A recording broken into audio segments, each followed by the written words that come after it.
അബ് കി bar 400 പാർ എന്ന രാഷ്ട്രീയ മുദ്രാവാക്യവുമായി ലോക്സഭ ഇലക്ഷനെ നേരിട്ട BJP 300 പോലും കടക്കാനാകാതെ 292 ഒതുങ്ങുന്ന കാഴ്ചയാണ് നമ്മൾ ഇന്ത്യയിൽ കണ്ടത്. ഇങ്ങ് UK-യിലും അബ് കി ബാർ ലേബർ പാർട്ടിക്ക് 400 പാർ എന്ന പ്രചരണവുമായിട്ടാണ് UK ഇലക്ഷൻ മുന്നോട്ട് പോകുന്നത്.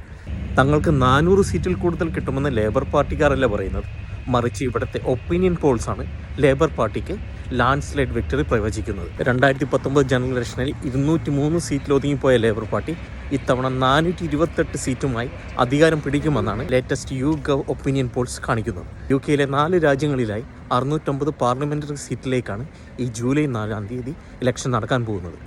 UK-യിൽ ഓരോ 8 വർഷവും പാർലമെന്ററി മണ്ഡലങ്ങളുടെ അതിർത്തി പുനർനിശ്ചയിക്കാറുണ്ട്. 2021 അത് നടത്തിയതിനു ശേഷം നടക്കുന്ന ആദ്യത്തെ ജനറൽ ഇലക്ഷനാണിത്. അതുമൂലം ഇംഗ്ലണ്ട് ഒഴിച്ച് ബാക്കി 3 സ്ഥലങ്ങളിലും പാർലമെന്ററി മണ്ഡലങ്ങളുടെ സീറ്റെണ്ണം കുറഞ്ഞിട്ടുണ്ട്. അനുസരിച്ച് ഇംഗ്ലണ്ടിൽ 543 സീറ്റും, സ്കോട്ട്ലൻഡിൽ 57ഉം, വെയിൽസിൽ 32ഉം, നോർത്തേൺ അയർലൻഡിൽ 18 സീറ്റിലേക്കുമാണ് ജൂലൈ 4-ന് ഇലക്ഷൻ നടക്കുന്നത്. ഇന്ത്യയെപ്പോലെ ലക്ഷക്കണക്കിന് വോട്ടേഴ്സൊന്നും ഓരോ മണ്ഡലങ്ങളിലൊന്നും ഇവിടെയില്ല, മറിച്ച് 650-ൽ 5 മണ്ഡലങ്ങളിലൊഴിച്ച് 69,000 മുതൽ 77,000 വരെ സമ്മതിദായകരാണ് UK-യിലെ ഓരോ മണ്ഡലത്തിനുമായിട്ടുള്ളത്.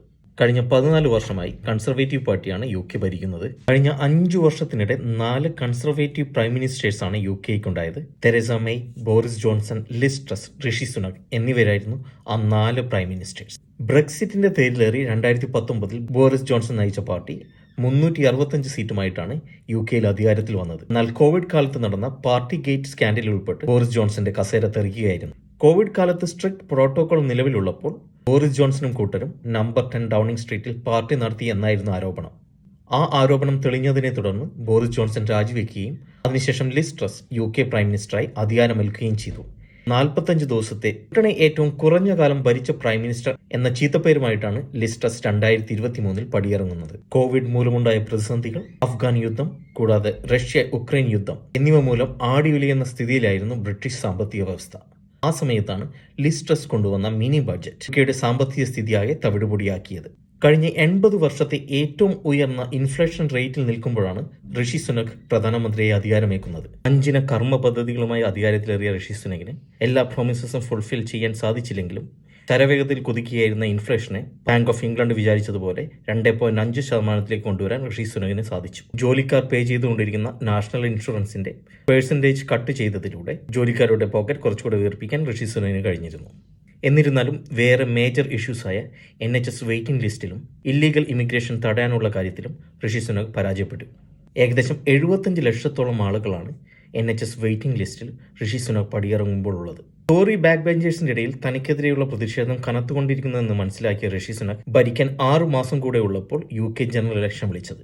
ലേബർ പാർട്ടി, കൺസർവേറ്റീവ് പാർട്ടി, ഈ 2 പാർട്ടികളും തങ്ങളുടെ മാനിഫെസ്റ്റോയിലൂടെ UK ജനങ്ങൾക്ക് എന്താണ് വാഗ്ദാനം ചെയ്യുന്നതെന്ന് നമുക്കൊന്ന് നോക്കാം.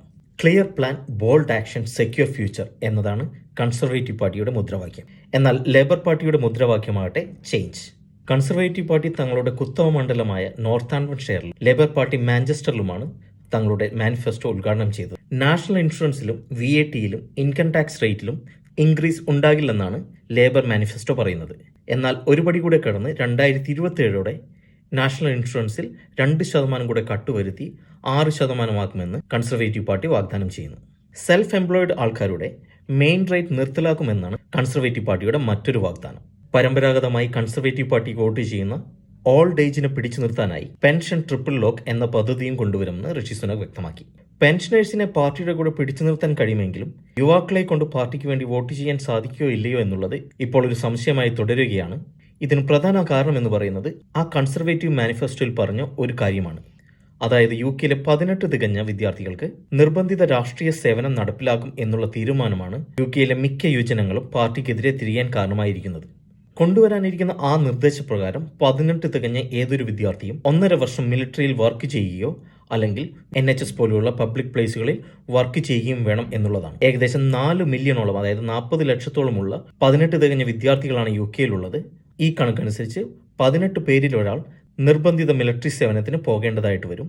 1947 മുതൽ 1959 വരെ ഇതുപോലത്തെ രാഷ്ട്രീയ സേവനം UK-യിൽ ഉണ്ടായിരുന്നു. യൂറോപ്യൻ രാജ്യങ്ങളിൽ അതിപ്പോഴും ഉണ്ട്. എന്നാൽ UK-യിലെ യുവജനങ്ങൾ ഋഷി സുനകിന്റെ ഈ അഭിപ്രായത്തെ സ്വാഗതം ചെയ്യാൻ സാധ്യതയില്ല എന്ന് തന്നെയാണ് ടോറി മെമ്പേഴ്സിനിടയിലുള്ള അഭിപ്രായം. അധികാരത്തിലെത്തിയാൽ ജൂലൈ മാസം തന്നെ റുവാണ്ടയിലേക്കുള്ള ഇല്ലീഗൽ ഇമിഗ്രൻസിനെ വഹിച്ചുകൊണ്ടുള്ള ആദ്യത്തെ വിമാനം പറക്കുമെന്ന് ഋഷി സുനക് വ്യക്തമാക്കുന്നുണ്ട്. ഇതുപോലെയുള്ള ഒരു സ്ട്രിക്റ്റ് ലോ കൊണ്ടുവന്നിട്ടുണ്ടെങ്കിൽ ചാനൽ ക്രോസിംഗുകൾ തടയാൻ കഴിയുമെന്നും ഋഷി സുനക് വിശ്വസിക്കുന്നു. ഋഷി സുനകിന്റെ ഈ തീരുമാനത്തിന് ബലം നൽകാൻ കാരണം റുവാണ്ട നിയമം പാസ്സായതിനു ശേഷം യുടെ അയൽ രാജ്യമായ റിപ്പബ്ലിക് ഓഫ് അയർലൻഡിലേക്ക് യിൽ നിന്നും വളരെയധികം ഇല്ലീഗൽ ഇമിഗ്രൻസ് താമസം മാറുകയുണ്ടായി. ഈ നിയമത്തെ പേടിച്ചാണ് അവരെല്ലാം അങ്ങോട്ട് പോയതെന്നാണ് ഋഷി സുനകും കൺസർവേറ്റീവുകളും വിചാരിക്കുന്നത്. NHSകളിൽ സ്പെൻഡ് ചെയ്യുന്ന മണിയുടെ അളവ് കൂട്ടുമെന്നും കൂടാതെ 25,000-ഓളം ഡോക്ടർമാരെയും 92,000-ഓളം നഴ്സസിനെയും പുതുതായിട്ട് അപ്പോയിൻമെന്റ് ചെയ്യുമെന്നും ഋഷി സുനക് തന്റെ മാനിഫെസ്റ്റോയിൽ പറയുന്നു. ഭവനക്ഷാമം രൂക്ഷമായിക്കൊണ്ടിരിക്കുന്ന യിൽ കൺട്രി സൈഡ്സിനെ സംരക്ഷിച്ചുകൊണ്ട് ഏകദേശം 1.6 മില്യൺ പുതിയ വീടുകൾ നിർമ്മിക്കുമെന്ന് കൺസർവേറ്റീവ് മാനിഫെസ്റ്റോയിൽ പറയുന്നുണ്ട്. 4,25,000 രൂപ വരെ വിലയുള്ള വീട് വാങ്ങിക്കുന്ന ഫസ്റ്റ് ടൈം ഹോം ബയേഴ്സിന്റെ സ്റ്റാമ്പ് ഡ്യൂട്ടി ഇല്ലാതാക്കുമെന്നും മാനിഫെസ്റ്റോ പ്രോമിസ് ചെയ്യുന്നു. യിൽ പുതുതായി 8,000-ഓളം നൈബർഹുഡ് പോലീസേഴ്സിനെ അപ്പോയിൻമെന്റ് ചെയ്യുമെന്നും മാനിഫെസ്റ്റോ പറയുന്നു. ലേബർ പാർട്ടി മാനിഫെസ്റ്റോയിൽ പറയുന്നത് യിലെ വോട്ടിംഗ് പ്രായം 18-ൽ നിന്നും 16 ആക്കുമെന്നാണ്. കുതിച്ചുകൊണ്ടിരിക്കുന്ന എനർജി ബിൽ പിടിച്ചു നിർത്താനായിട്ട് publicly owned Great British Energy company കൊണ്ടുവരും എന്നുള്ളതാണ് ലേബർ പാർട്ടിയുടെ ഒരു വാഗ്ദാനം. ക്രിമിനൽ ആക്ടിവിറ്റീസ് തടയാനായി ഏകദേശം 13,000-ഓളം നൈബർഹുഡ് പോലീസിനെയും പുതുതായിട്ട് അപ്പോയിൻമെന്റ് ചെയ്യുമെന്നും ലേബർ പാർട്ടി മാനിഫെസ്റ്റോയിൽ പറയുന്നു. ഗ്രാമർ സ്കൂൾ സ്റ്റുഡൻസിന്റെ VAT വർദ്ധിപ്പിച്ചു കിട്ടുന്ന ഇൻകത്തിലൂടെ 6,500-ഓളം പുതിയ ടീച്ചേഴ്സിനെ അപ്പോയിൻമെന്റ് ചെയ്യുമെന്നും ലേബർ പാർട്ടി മാനിഫെസ്റ്റോയിലൂടെ വ്യക്തമാക്കുന്നുണ്ട്. ബോർഡർ സെക്യൂരിറ്റി കമാൻഡ് ശക്തമാക്കുന്നതിലൂടെ ബോട്ട് ക്രോസിംഗ്സ് തടയാനാകുമെന്നും ലേബർ പാർട്ടി കരുതുന്നു. NHS വെയിറ്റിംഗ് ലിസ്റ്റ് കുറക്കാനായി ഈവനിങ്സുകളിലും വീക്കെൻഡ്സിലുമായി ഓൾറെഡി ഉള്ള സ്റ്റാഫിന് കൂടുതൽ പേയ്മെന്റ് നൽകി 40,000-ഓളം കൂടുതൽ അപ്പോയിൻമെന്റ് ഉണ്ടാക്കുക എന്നുള്ളതാണ് മറ്റൊരു വാഗ്ദാനം. ലേബർ പാർട്ടി അധികാരത്തിൽ വന്നിട്ടുണ്ടെങ്കിൽ നികുതിദായകരുടെ കയ്യിൽ നിന്ന് ഏകദേശം 2,094-ഓളം പൗണ്ട് എക്സ്ട്രാ ടാക്സ് ആയി നിങ്ങൾ അടയ്ക്കേണ്ടി വരുമെന്ന് ഋഷി സുനക് ലേബർ പാർട്ടി മാനിഫെസ്റ്റോയെ കുത്തിക്കൊണ്ട് പറയുമായിരുന്നു. തങ്ങൾ നടപ്പിലാക്കാൻ ഉദ്ദേശിക്കുന്ന പദ്ധതികൾക്ക് എങ്ങനെ പണം കണ്ടെത്തും എന്നുള്ള കാര്യം ഈ രണ്ട് പൊളിറ്റീഷ്യൻസും വ്യക്തമാക്കുന്നതിൽ പരാജയപ്പെട്ടു എന്നുള്ളതാണ് പൊതുവെയുള്ള ജനങ്ങളുടെ സംസാരം. അടുത്ത 5 വർഷത്തേക്ക് യെ ആര് ഭരിക്കും എന്നുള്ളതറിയാൻ വെറും 2-3 ദിവസത്തെ വെയിറ്റിംഗ് കൂടെ മാത്രമേ ഉള്ളൂ. ജൂലൈ 4-ന് രാത്രി 10 മണിക്ക് ശേഷം വോട്ടെണ്ണൽ തുടങ്ങുന്നതാണ്. പിറ്റേ ദിവസം രാവിലോടെ തന്നെ യുടെ പുതിയ രാഷ്ട്രീയ ചിത്രം വ്യക്തമാകുന്നതാണ്.